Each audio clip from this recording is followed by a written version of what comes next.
The Volga is a river, the longest in Europe. But even more, it is a symbol, the symbol of the eternal Russia that has fired the imagination of travelers down through the ages.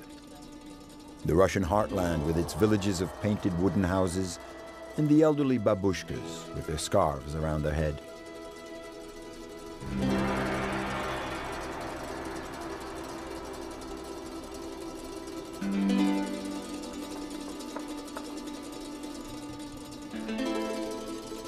The Volga. Just the name is enough to release an endless flood of romantic images. Boatmen chanting as they haul along the towpath.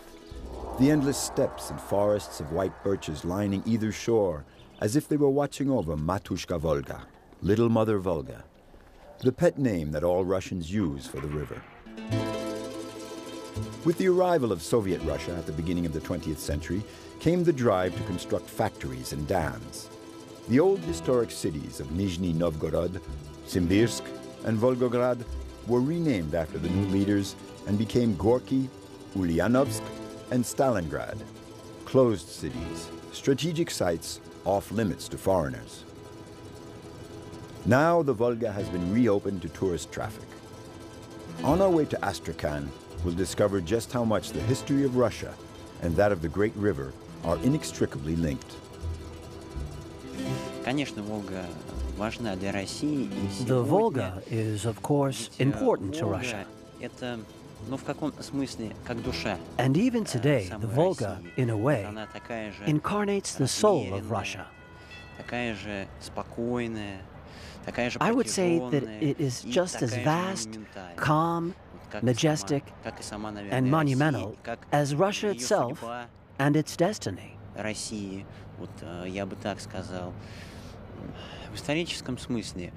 From a historical point of view, the Volga is a very important route. Ever since the Middle Ages, this European waterway has linked not only different populations, but also extremely different civilizations. Situated in the European part of the vast expanse of Russia, the Volga, flowing from north to south, was the gateway for the long ships of the Varangian Vikings to enter the country. It also provided a protective border against the Mongol hordes. Nizhny Novgorod will be the first stop on our discovery voyage of the Volga. Like most of the Middle Volga cities, Nizhny Novgorod is a frontier town on the edge of the vast steppes of Central Asia. Ever since it was founded in 1221, it has been sheltered behind the walls of the Kremlin, which overlooks the Volga and its tributary, the Oka.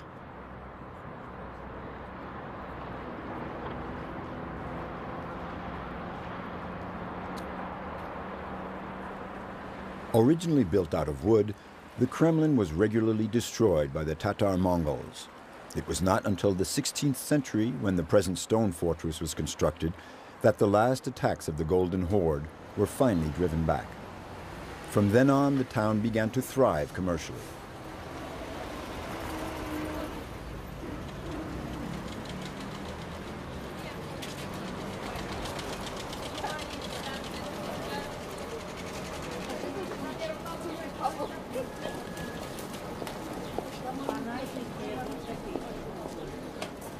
Even though it seems like the city is now awakening from its slumber and there is a certain drive, like in this little collective market, Nizhny Novgorod nevertheless preserves the nostalgic memory of the old international market. Before it was torn down by the Soviets around 1930, people would say, St. Petersburg is the head of Russia, Moscow is the heart, and Nizhny Novgorod the pocket, meaning the trading center.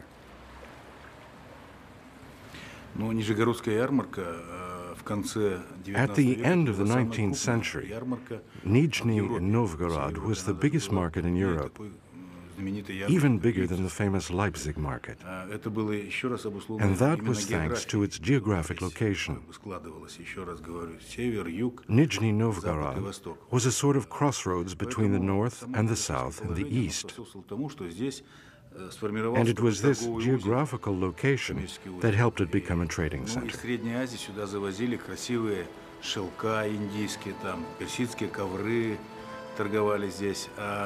They would bring Persian carpets from Central Asia, metalwork, nails, and sheet metal from Siberia, and manufactured goods from Moscow and St. Petersburg. It was also an important trading center for bread and cereals. The market price of the cereals was determined here in the market because all the fertile land lies south of the Volga, in the Astrakhan region.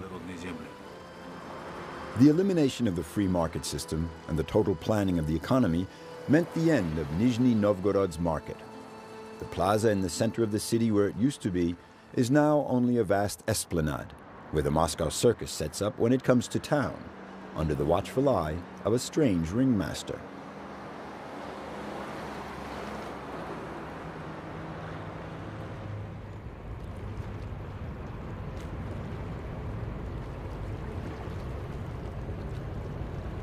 И, конечно, сейчас вот такого почтительного отношения, да, о котором мы говорили. It's clear that there is a traditional respect for the Volga. The little Mother Volga that was so praised in songs, well, that respect doesn't exist anymore. Вот определенная деградация вот ценностей она происходит. We're witnessing a certain decline in values. I think there's nothing we can do about it. It's happening everywhere. But the Volga is still a communication route. It still plays that role, and I think that it is still the soul of our people. Even if they're not consciously aware of it, even if they throw empty Coke cans into it, in the people's subconscious, the Volga remains the soul of Russia.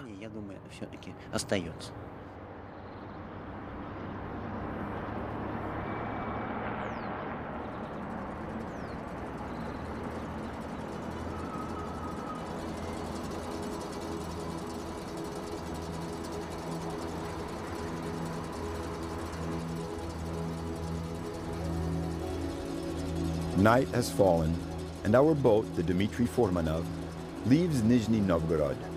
We've begun our trip to Astrakhan. Next stop, Kazan.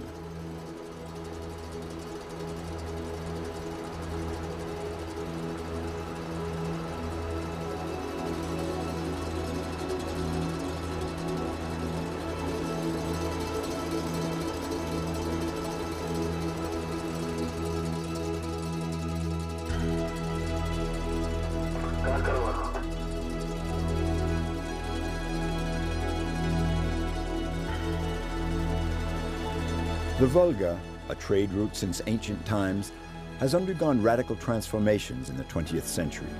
In the 1930s, the socialist quest for hydroelectric power led to the construction of a string of dams and power plants. Hundreds of thousands of hectares of farmland vanished under the rising waters.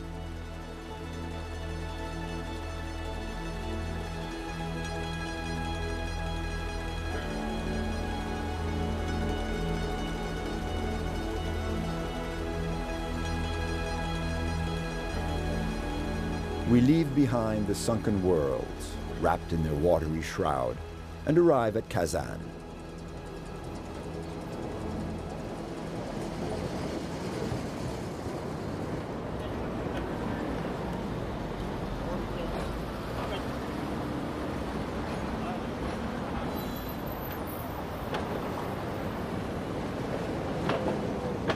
Kazan is one of the oldest cities on the Volga. A vast restoration program is underway in anticipation of the city's 800th anniversary. 800 years, as if Kazan, the Tatar, needed to stand up and challenge Moscow, the Russian. Kazan is the capital of Tatarstan, one of the republics of the Russian Federation. There are close to 2 million Tatars in the region, and they're quite attached to their identity and their differences. This can be seen above all by the Tatar language that we can see posted on street corners and on theater marquees.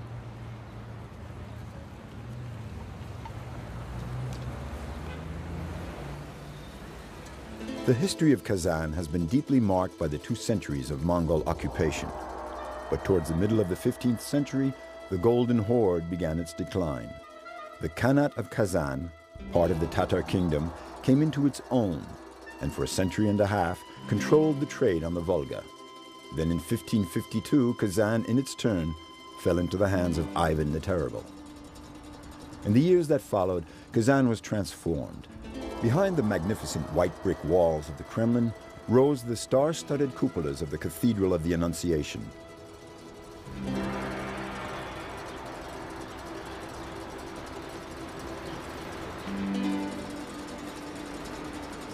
Four and a half centuries later, this masterpiece, symbol of the domination of the Russian Orthodox Church, was joined by a mosque within the very walls of the Kremlin. This sumptuous gift from neighboring Iran is an expression of Tatarstan's centuries-old attachment to Islam.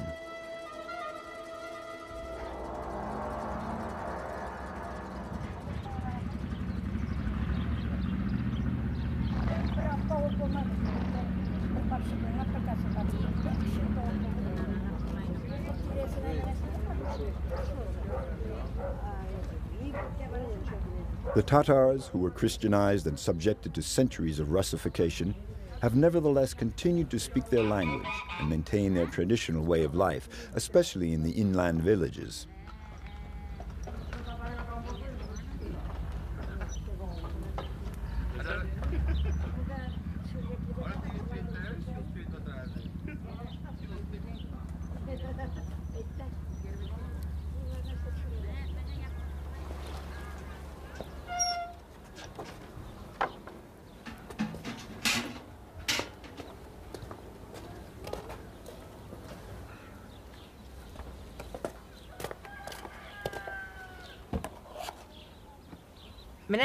I live here with my son, my daughter-in-law, and my two grandchildren. The little one is only 5. He's not in school yet. The other one's in elementary school. There are 5 of us living together here.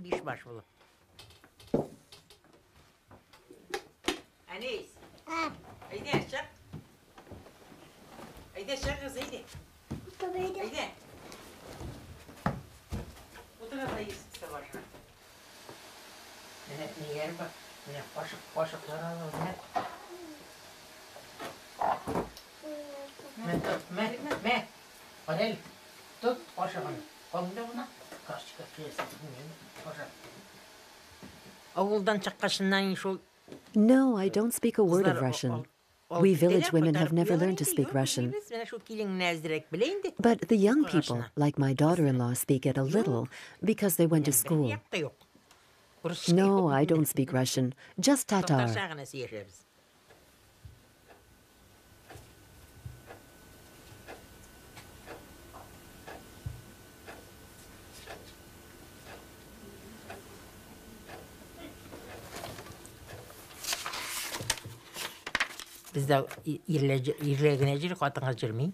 Only our men attend the mosque.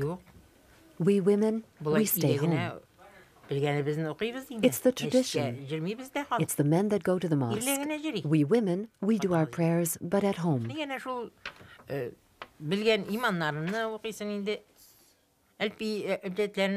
I read some of the prayers from the Quran. I don't know them all by heart. We don't know a lot of prayers. We may not know a lot, but we do practice. We do follow the traditions. We observe Ramadan, the feast days. What we know, we do. It's prayer time at the village mosque. The congregation is quite thin.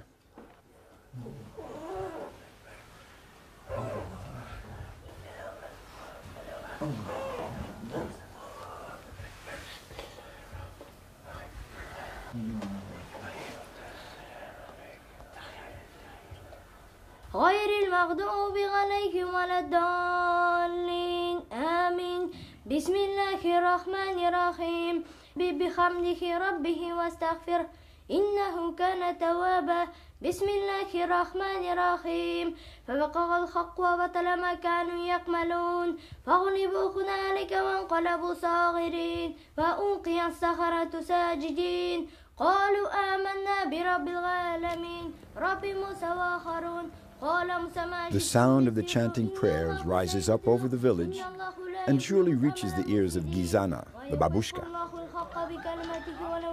It's a different world that exists in parallel with our own, a simple and innocent world, far from the glitter and pomp of Kazan.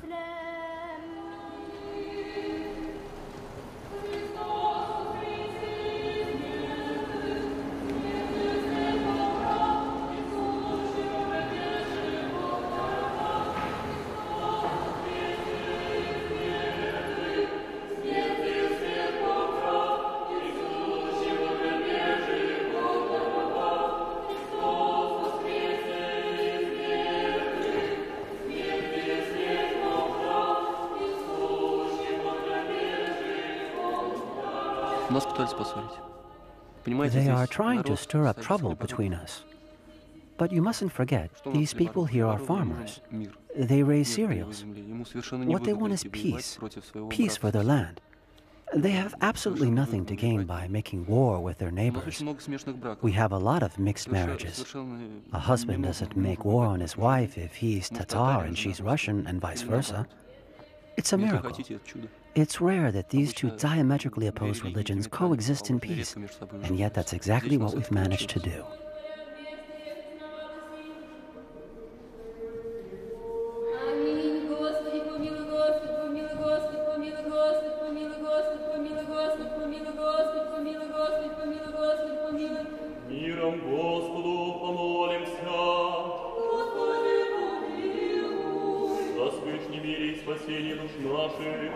Господу помолимся. Господи, помилуй. Заступи, спаси, помилуй, и сохрани нас, Боже. Тем же мир Тя слав.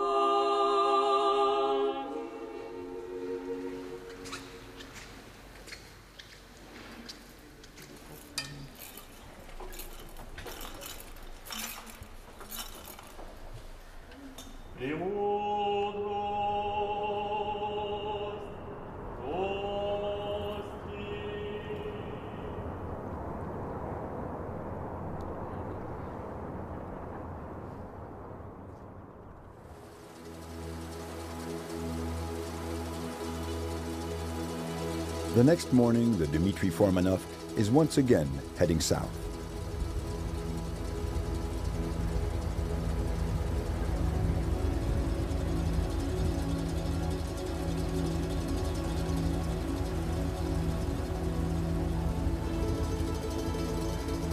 For 250 kilometers, we cross the vast Kubichev Reservoir that separates Kazan from Ulyanovsk. For a long time, navigation on this stretch of the Volga had to take into account the closed cities. We used to have to pass those cities at night. We could only pass Samara at night. Same for Saratov. We could only stop at Kazan, Ulyanovsk, and Zhigulivka. Then we'd go on to Malakovo and the island of the Maidens. From Volgograd, the boats would go to Rostov. It was a 10-day cruise, and then the passengers would fly back home. There were only 4 boats for foreign tourists. Now I'm afraid there are only about 50.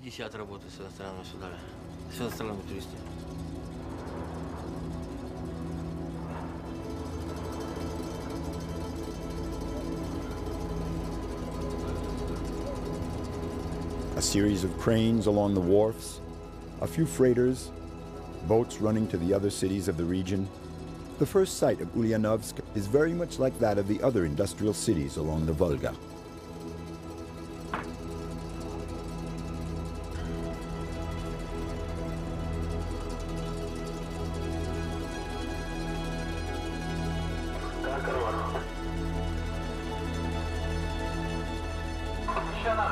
However, in this port of call, we're going to discover one of the most important sites of contemporary Russian history. Here in Simbirsk, the city's former name, is the birthplace of Vladimir Ilyich Ulyanov, more widely known as Lenin. When he died in 1924, Simbirsk was renamed Ulyanovsk, and ever since, hundreds of thousands of Soviet tourists have been coming to make the pilgrimage every year. And even today, the former apparatchiks of the fallen regime still show the same devotion to the father of the Bolshevik Revolution.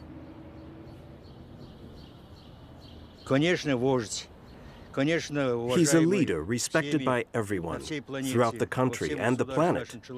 The memory of Vladimir Ilyich remains intact. His name, his work lives on. Of course, we felt the changes. The people who come to our museum while they're visiting this region of the Volga talk about Lenin, remember Lenin. They want to know about the life and work of Vladimir Ilyich and about his family. They consider him one of the leading figures of the 20th century.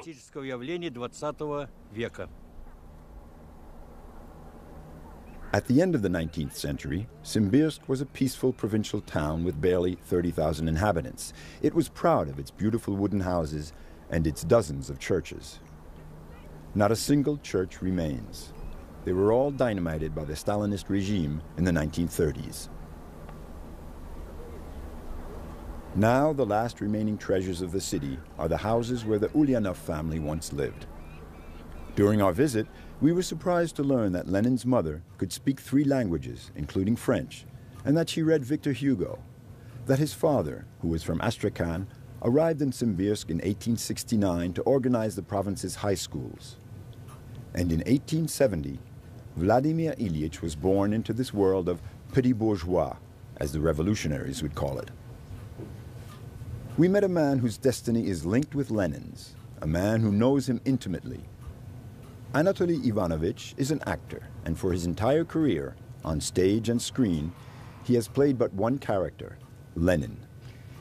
When I auditioned for the conservatory, I recited a poem of Pushkin. Then Twardowski's poem, Lenin and the Mason, where Lenin says, "You know how to give a good insult. You work well. Very good, old fellow." The director noticed that my voice was similar, and that with some makeup, he stopped the audition and said to me, "Just don't get a swelled head," for he wanted me to play the role of Lenin.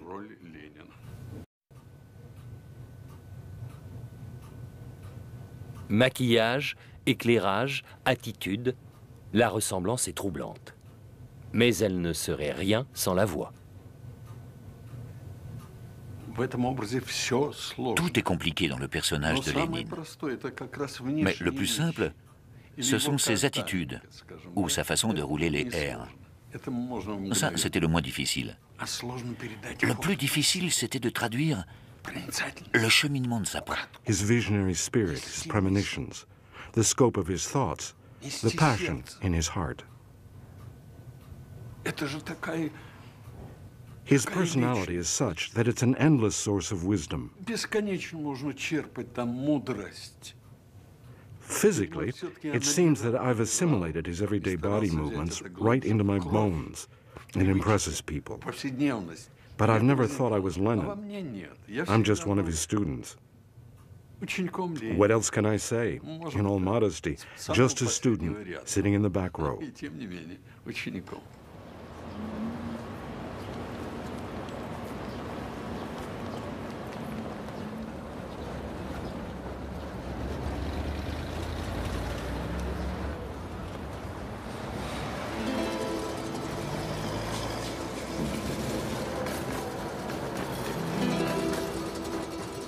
At the foot of the hill that the inhabitants of Ulyanovsk call the Crown, our boat is about to cast off for Samara.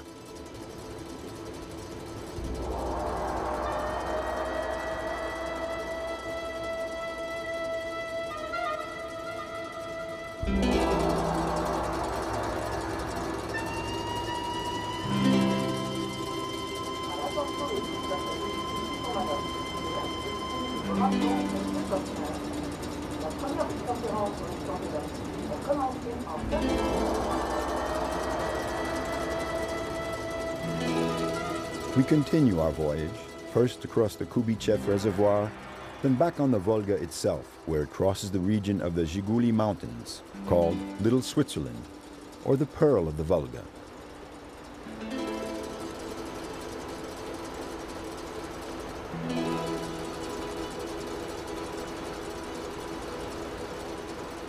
On the way to Samara, some of the passengers try to pick up some Russian.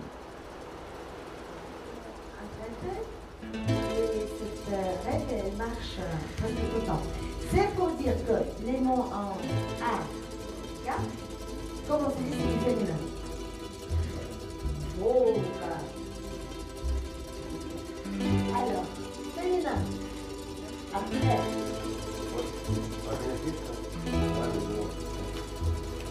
Towards the end of the day, we approach the Lenin hydroelectric plant, which marks the boundary between the middle and the lower Volga. To pass this dam, which dates back to the end of the 1950s, the Furmanov has to go through two locks.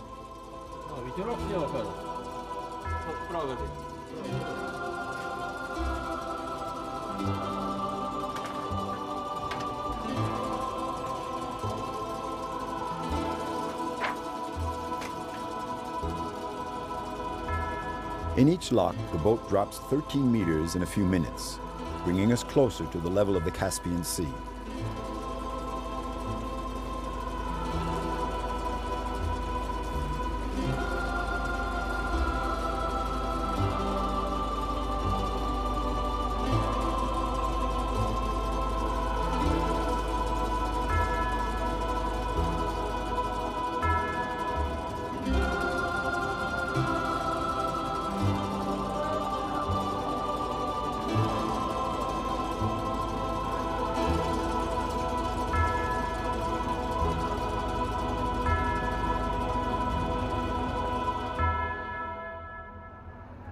We arrive at Samara early in the morning. During the second half of the 19th century, the city, which already had one of the best ports on the Volga, was linked by railroad lines to Moscow, Tashkent, and Siberia. These networks would play a vital role during the Second World War, the Great Patriotic War, as the Russians call it.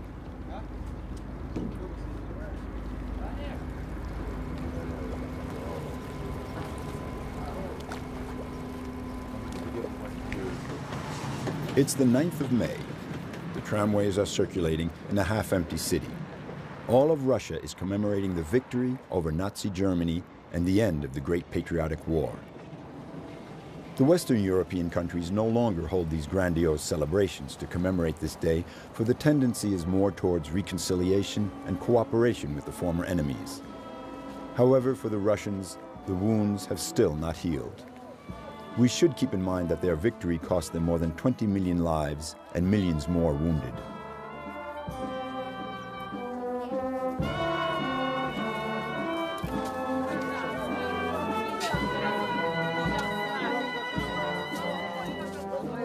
In 1941, when Moscow was threatened by Hitler's advancing troops, the Soviet government was transferred to Samara. Many inhabitants still remember and gather at the memorial to the victims of the conflict on a hill overlooking the Volga.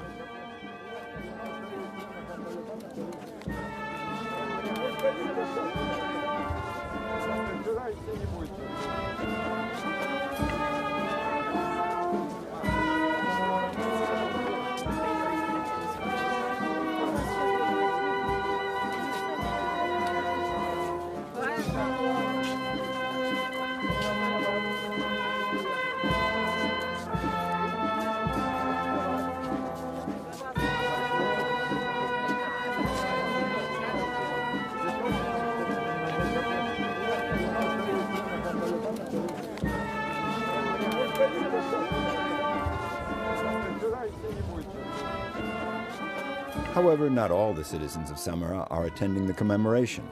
Many go out to the islands in the middle of the Volga. It's beautiful holiday weather, perfect for barbecues and fishing.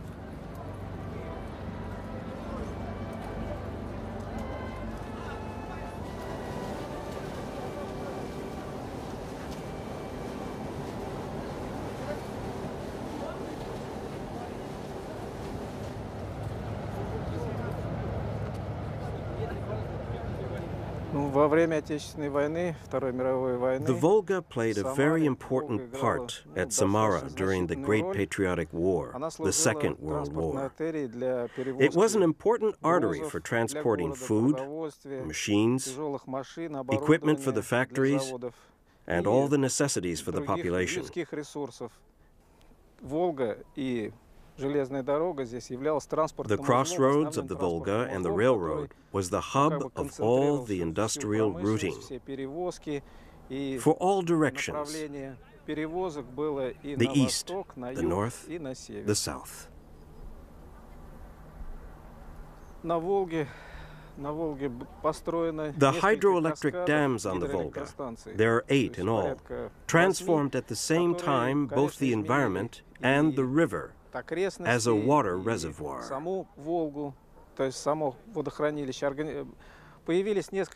The dams gave rise to veritable inland seas that flooded vast areas of land.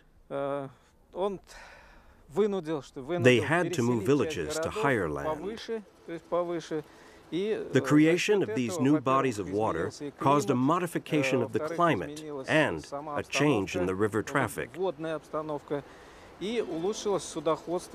Navigation has improved because the rivers were deepened, which made it possible for river barges and large tonnage freighters to pass.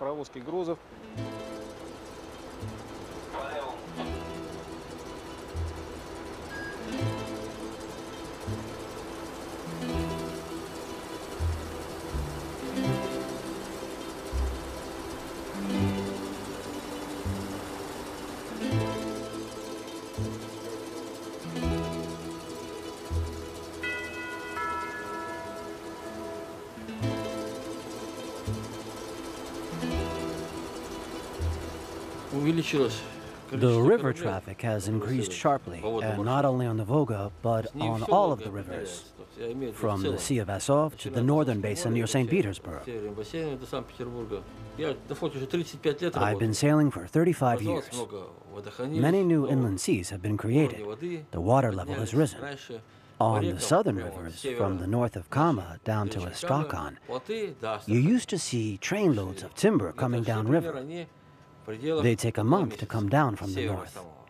During the long voyage, you could observe the changes in nature, as if it was blossoming. There were no dams and no hydroelectric plants. That's why they could transport timber like they did with just one tugboat. But that's all been finished for 10 years now. In the calm of the evening, the majestic Volga makes its way into a breathtaking landscape of steep cliffs. In the 17th century, this region was the hideout of Stefan Razin and his Cossack rebels who rose up against the Tsar.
Фургонов на связи. В каком положении сейчас? У нас сейчас открываются ворота. Ясно. Ну, выходим мы тихонько, поймите в виду. An early morning in the rain. We go through the locks that take us to Volgograd. This city on the lower Volga has always been an important strategic site. There was a fortified outpost here as early as the 16th century to protect the boats and goods from raiding nomads. But it was during World War II that Volgograd, renamed Stalingrad in 1925, really made its name in history. In June 1941, the German army launched a huge offensive on Russia. In the spring of 1942, they concentrated their attack against Stalingrad, where the city controlled the oil reserves of Baku. With its back to the Volga, Stalingrad held out for 200 days, and then it dealt the Nazi army its first defeat since the beginning of the conflict. The Battle of Stalingrad, which was the turning point of the war, left the city in shambles. In the center of the new city, we can see a few ruins still standing here and there, like wounds that refuse to heal.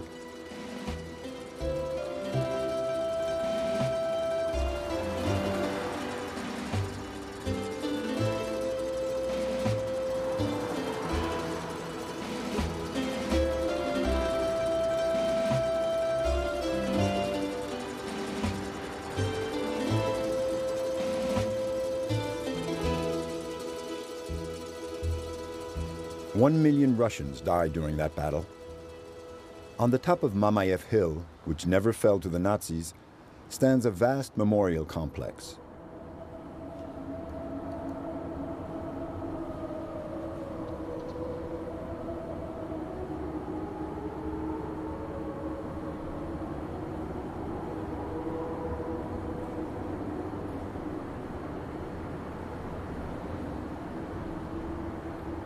Above the crypt, which houses the eternal flame, rises the statue of Mother Russia. 85 meters in height, it's the tallest statue in the world.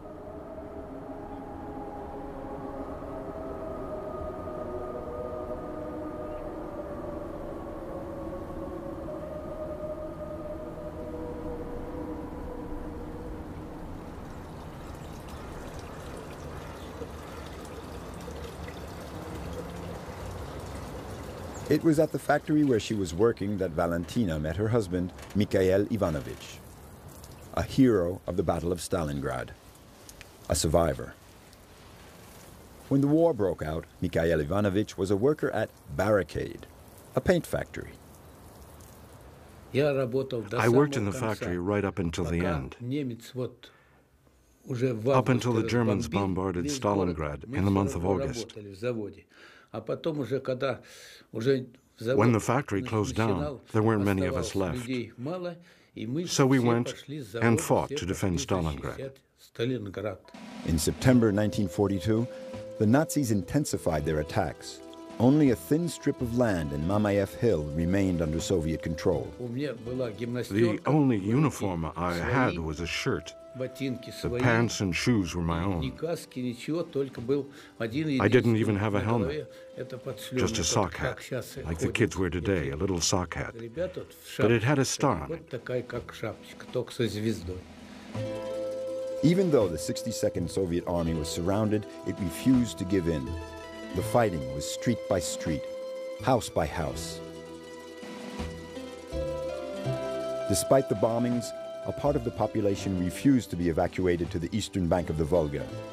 The city was in ruins. The inhabitants dug in. We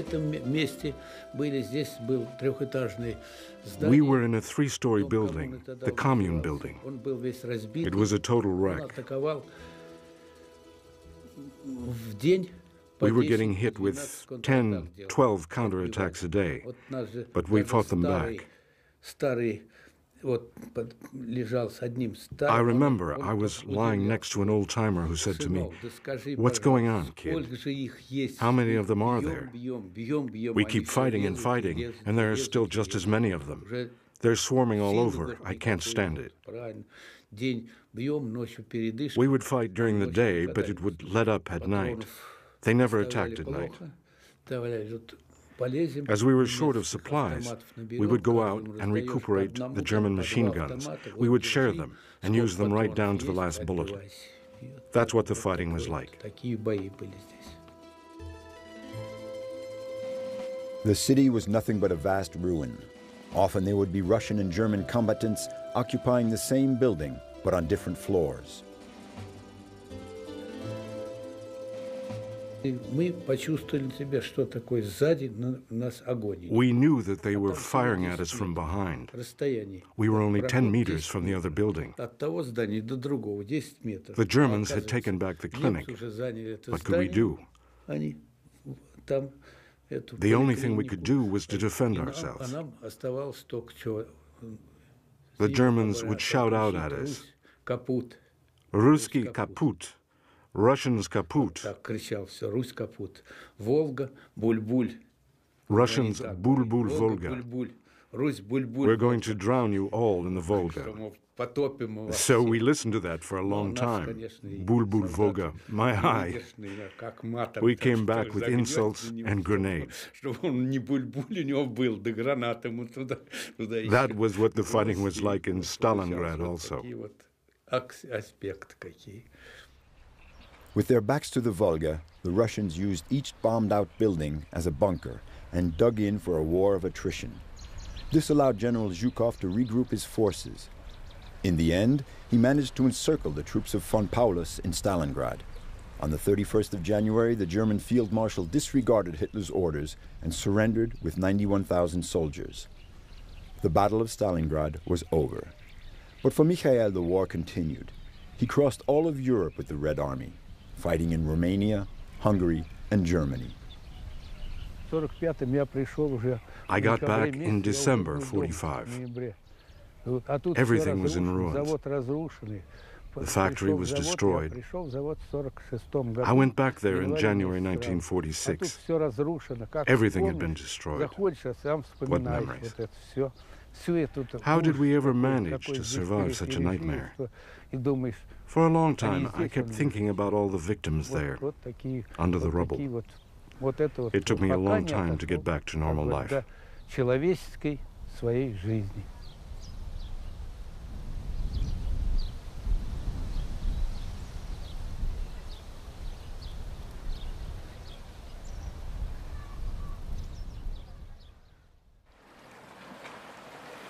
After a week on the river, we reach our final destination, Astrakhan, the last city on the Volga.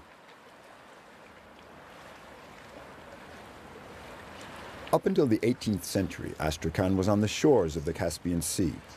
Those shores are now 100 kilometers away, beyond the vast delta formed by the many arms of the river. Peter the Great said that St. Petersburg was the window onto Europe, and that Astrakhan was the window onto the Orient. Even during Soviet rule, Astrakhan was never a completely closed city, since it never had a military-industrial complex, and it continued to control the trade between Europe and Asia, as it had been doing since the Russians annexed it in 1558. Tatars, Kazakhs, Tajiks, Kalmuks, just observing the faces of the vendors in the central market is like a journey through Central Asia.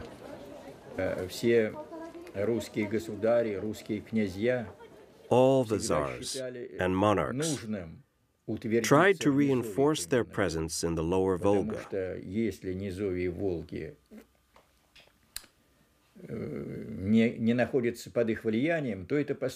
Because it would allow them to control the trade routes to the east.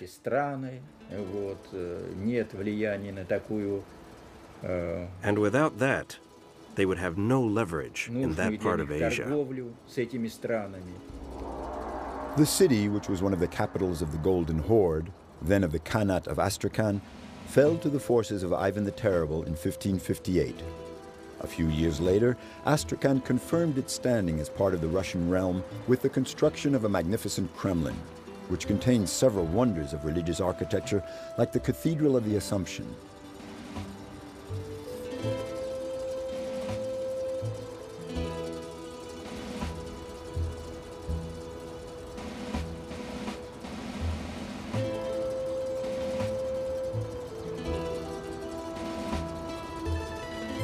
During the 18th century, many merchants who traded with Moscow settled in Astrakhan. The facades of their houses may fit in with the classical style of the period, but the inner courtyards, on the other hand, are more a reflection of their native lands.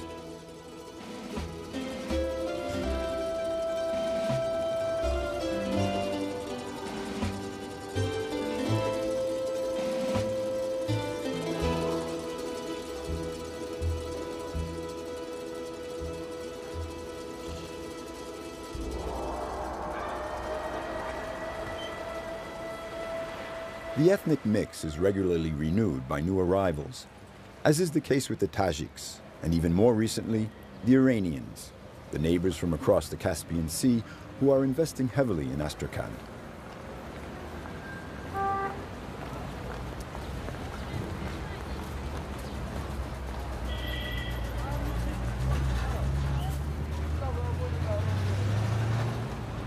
But for centuries, the main resource of Astrakhan has been fish. In the 18th century, many poor people and adventurers came down the Volga to Astrakhan on makeshift rafts, hoping to make their fortune in fish.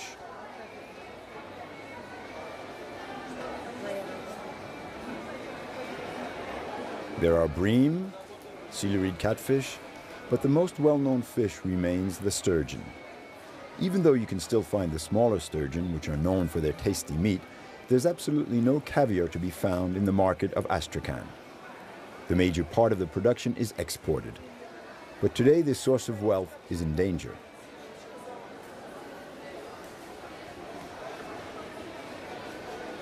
Всегда было какое-то единство. The Caspian Sea and the Volga have always formed a single entity. One can't exist without the other. It's impossible to separate them. They're inextricably linked. I don't know what the future holds in store for the Volga, but as far as the Caspian goes, it is certainly not very bright. Today, the gas and oil industries keep expanding.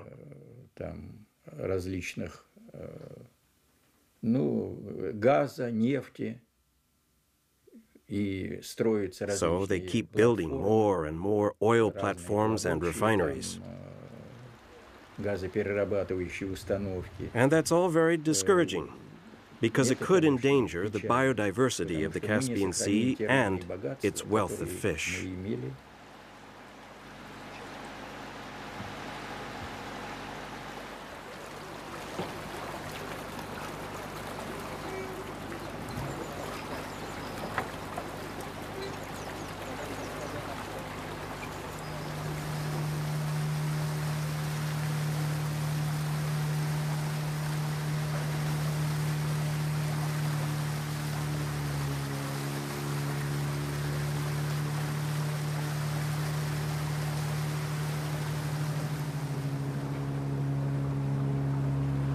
"80 kilometers south of Astrakhan, the Volga splinters into the labyrinth of its delta. This protected natural reserve has become a favorite destination for ecotourism.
A few fishermen grouped in kolkhozes continue to fish the delta. They live on their boats for the duration of the fishing season. And perhaps this is where the future of the Volga and the Caspian Sea will be decided. Here, between the oil industry and the traditional way of fishing. We got started at 7 in the morning. This is the 4th net that we've hauled in. We usually fish for about 2 hours at a stretch. We cast the net, we wait for it to sink to the bottom, and then we haul it in. Because of the heat, we keep the catch in tank boats filled with water to keep it fresh while we transport it to the smokehouse.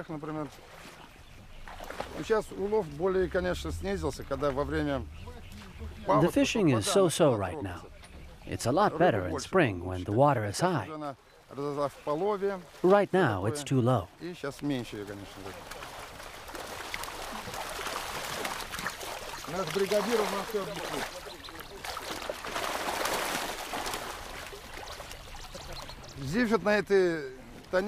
You don't get much sturgeon or salmon in this area.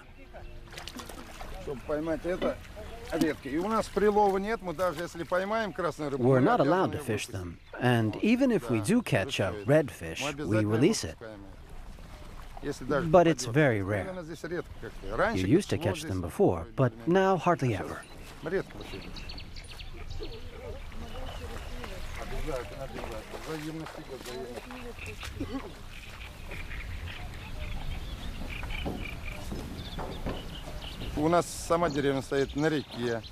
My village is on the Volga.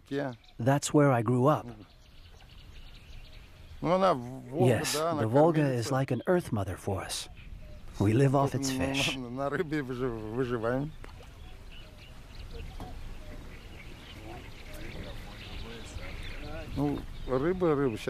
Today, the fish come after gas and oil.